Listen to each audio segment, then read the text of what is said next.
एक गांव में चमेली नाम की एक औरत अपने परिवार के साथ रहती थी। गांव में उसकी बटर चिकन की एक दुकान थी। वो इतनी स्वादिष्ट बटर चिकन बनाती थी कि उसकी बटर चिकन की खुशबू से ही लोग उसके तरफ खींचे चले आते थे। सच में मैंने अपनी पूरी जिंदगी में इतनी स्वादिष्ट बटर चिकन कहीं नहीं खाई।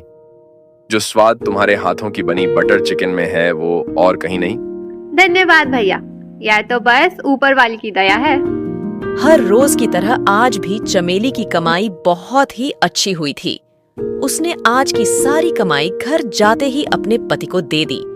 इतने सारे पैसों को देखकर उसका पति बहुत खुश होता है, लेकिन उसका पति ने देखा कि चमेली कुछ परेशान है, इसलिए उसने चमेली से पूछा, तुम इतना परेशान क्यों हो? क्या बात है? सब ठीक तो है ना? कुछ ठीक नहीं है जी। मैं पूरे दिन बटर चिकन बेचने के लिए इतनी मेहनत करती हूँ और शाम तक बस ये थोड़े बहुत पैसे कमा पाती हूँ। अगर ऐसा ही चलता रहा तो हम कभी भी अमीर नहीं बन पाएंगे। कैसी बातें कर रही हो तुम? तुम्हारे हाथ की बटर चिकन खाने दूर दूर से लोग आते हैं। आपकी आमदनी इतनी अच्छी होती है और भगवान का दिया सब कुछ तो है। हमारे पास रहने को घर है, खाना है, कपड़े हैं, और भला हमें क्या चाहिए? आप बहुत भोले हो जी। आज के समय में इतने पैसों में क्या होता है? पिछले कुछ समय में इतनी महंगाई हो गई है, लेकिन खाने का अगर जरा सा दाम बढ़ा दो तो लोग दुकान पर आना ही बंद कर देते हैं। लेकिन उसके बाद भी तुम दिन के 2000 की बचत करती हो। महीने के 50 से 60 हजार की बचत करने के बाद भी तुम्हारे मन में पैसों का लालच आ रहा है। देखो, मैं कितना बीमार रहता हूँ, मैं काम नहीं कर पाता। तुम ही पूरा घर चलाती हो, इसलिए ऐसा मत सोचो। छोड़ो, आप नहीं समझोगे जी। जब घी सीधी उंगली से नहीं निकलता तो उंगली टेढ़ी करनी पड़ती है। मतलब? कुछ नहीं, आप सो जाइए। चमेली अगले दिन अपनी दुकान खोलती है और कम सामान में ज्यादा मुनाफा कमाने के लिए वो बटर नान के आकार को छोटा कर देती है और चिकन के लिए बड़ी कटोरियों की जगह छोटा कटोरियों का इस्तेमाल करने लगती है, जिससे उसे 2 प्लेट बटर चिकन बेचकर भी 3 प्लेट बटर चिकन का मुनाफा होता है। चमेली बहन, रोज मैं तुम्हारे यहाँ एक प्लेट बटर चिकन और 2 नान रोटी खाता था तो मेरा पेट बिल्कुल अच्छे से भर जाता था, लेकिन आज ना जाने क्यों एक प्लेट बटर चिकन में पेट ही नहीं भर रहा। लगता है आज तुझे कुछ ज्यादा ही भूख लगी है। अगर एक प्लेट से पेट नहीं भर रहा तो एक प्लेट और बटर चिकन खा लो। ठीक कह रही हो बहन, लाओ एक प्लेट और लगा दो। अब चमेली अपनी हर रोज की कमाई से 1.5 गुना ज्यादा कमाई करती है। इतने से फर्क से उसके ग्राहकों को भी बहुत ज्यादा शक नहीं हुआ उस पर, लेकिन 1.5 गुना मुनाफा कमाने के बाद भी चमेली संतुष्ट नहीं होती और उसके मन में और मुनाफा कमाने का लालच आने लगता है। लेकिन ग्राहकों को उस पर शक ना हो, इसलिए वो छोटी नान रोटी बनाने के बजाय उनको पतला करके बेलना शुरू कर देती है। जैसे वो कम मेड़ा में ही ज्यादा नान रोटी बनाती हैं और अब वो बटर चिकन में पहले से आधे बटर का इस्तेमाल करना शुरू कर देती हैं और चिकन को गाढ़ा करने के लिए उसमें आटे का घोल मिलाकर डालने लगती हैं। धीरे धीरे सभी ग्राहक उसके हाथ की बनी बटर चिकन और नान में नुक्स निकालना शुरू कर देते हैं। ये तुमने कैसा बटर चिकन बनाई है? ऐसा लग रहा है जैसे नान नहीं बल्कि सेका हुआ पापड़ खा रहा हूँ। और ये बटर चिकन में चिकन ढूंढने के लिए तो लगता है मुझे तैरकर खुद ही इसके अंदर जाना होगा। सच में चमेली, तुम्हारे हाथ की बटर चिकन खाने के लिए लोग पहले दूर दूर से आया करते थे, लेकिन अब तो तुम्हारे हाथ की बटर चिकन में कोई स्वाद ही नहीं आता। इससे अच्छा तो हम अपने घर पर ही बटर चिकन बनाकर खा लें। ये तुम कैसी बात कर रहे हो भैया? कल भी मेरे बटर चिकन में ऐसा ही स्वाद था और आज मेरी बटर चिकन में वैसा ही स्वाद है। धीरे धीरे चमेली की दुकान पर ग्राहकों की भीड़ कम होने लगी। तभी एक दिन गांव के जमींदार जी का खास आदमी उसकी दुकान पर आया। आपने क्यों इतनी दूर चलकर आने का कष्ट किया? मालिक, आप हुक्म कर देते तो मैं खुद आपकी सेवा में हाजिर हो जाती।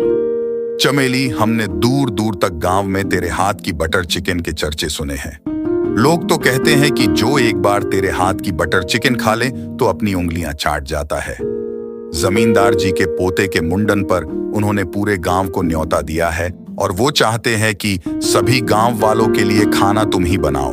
इसलिए मैं ये एडवांस स्पेशल लाया हूँ। अगले हफ्ते के बुधवार को तुम सबके लिए एकदम स्वादिष्ट खाना बना दियो और जरा सी भी ऊंच नीच नहीं होनी चाहिए। जमींदार साहब की इज्जत का सवाल है। आप चिंता मत कीजिए मालिक, मैं ऐसा खाना बनाऊंगी कि गांव वाले सब जमींदार जी की दावत की तारीफ करते नहीं थकेंगे। अब चमेली एडवांस में मिले पैसों से दावत में बनाने के लिए सामान खरीदने जाती है, लेकिन सामान खरीदते हुए अचानक उसके मन में पैसों का लालच आ जाता है और वो मन ही मन सोचती है कि भला सिर्फ गांव वालों की ही दावत के लिए इतना सामान लेने की क्या जरूरत है। इसीलिए वो कम सामान खरीद कर दिए गए पैसों में से कुछ पैसे बचाकर अपने पास रख लेती है और कम सामान लेकर दावत बनाने के लिए जमींदार जी के यहाँ पहुंच जाती है। वहां वो मदद के लिए एक लड़के को भी अपने साथ लेकर जाती है और जमींदार साहब के घर के पीछे खाना बनाना शुरू कर देती है। देखते ही देखते जमींदार जी के यहाँ सभी गांव वाले और उनके सभी मेहमान आने लगते हैं। खाने की खुशबू तो जोरदार आ रही है, आज तो दावत खाने का मजा ही आ जाएगा। सबसे पहले जमींदार जी के खास मेहमानों को खाना परोसा जाता है। उसके बाद गांव के सभी लोग अपने सामने इतने स्वादिष्ट खाने को देखकर खाने पर टूट पड़ते हैं और देखते ही देखते थोड़ी ही देर में सारा खाना सफाचट हो जाता है। अरे ओ, हमें भी तो खाना परोसो, कब से खाने के इंतजार में बैठे हैं। क्या कहा? खाने के इंतजार में बैठे हो? अरे तुम लोगों ने तो सब कुछ खा पी के सफाचट कर दिया और कह रहे हो कि खाना परोसो। अरे आप जाओ यहाँ से, खाना खत्म हो गया है। पता नहीं कैसे भुक्कड़ लोग हैं, इतना सब खाकर भी पेट नहीं भरा। लेकिन भाभी, गांव के आधे लोगों ने तो अभी दावत खाई ही नहीं। जब आपको जमींदार साहब ने खाने के पूरे पैसे दिए हैं तो आपने सबके लिए भरपूर खाना क्यों नहीं बनाया? तू मुझसे जुबान मत लड़ा, मैंने तो सबके लिए ठीक ठीक खाना बनाया था, लेकिन ये लोग न जाने कौन से जन्म के भूखे हैं, सभी लोगों का खाना अकेले ही खा गए। जमींदार जी के यहाँ कम खाना बनने की वजह से वहाँ आए आधे गांव वाले भूखे ही रह जाते हैं, लेकिन जमींदार साहब के आगे वो कुछ बोल नहीं पाते और बिना खाए पिए ही अपने घर आ जाते हैं। अगले कुछ दिनों तक पूरे गांव में यही बात चलती है रहती है। तभी जमींदार जी का खास आदमी किसी काम के लिए गांव में आता है और लोगों को ये बातें करते हुए सुन लेता है। अरे भैया, हमने तो सुना था जमींदार जी का दिल बहुत बड़ा है, बहुत ही बड़े आदमी है। अरे काहे के बड़े आदमी? गांव वालों को एक दावत तो ठीक से दे नहीं पाए। अगर उन्हें ऐसा ही करना था तो दावत देने की जरूरी ही क्या थी? आधा गांव उनके यहाँ से भूखा लौटा है। उन लोगों की बातें सुनकर जमींदार जी के आदमी को कुछ समझ नहीं आता है। फिर वो उन लोगों से पूछते हैं, ये सब क्या कह रहे हो भैया? आपको जमींदार साहब के घर में खाने को नहीं मिला? अरे भैया, खाने का एक निवाला तक नहीं मिला। उस आदमी की बात सुनकर जमींदार जी के खास आदमी को चमेली पर शक होता है। ये सब मैं क्या सुन रहा हूँ चमेली? ये गांव वाले जमींदार जी के बारे में ये सब क्या बोल रहे हैं? आप क्या कह रहे हैं मालिक? मुझे कुछ समझ नहीं आया।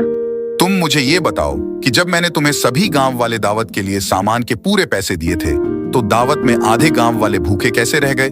उसकी बात सुनकर चमेली थोड़ा घबरा जाती है, लेकिन वो बहाना बनाते हुए कहती है, मालिक, आप नहीं जानते ये गांव वाले कितने भूखे हैं।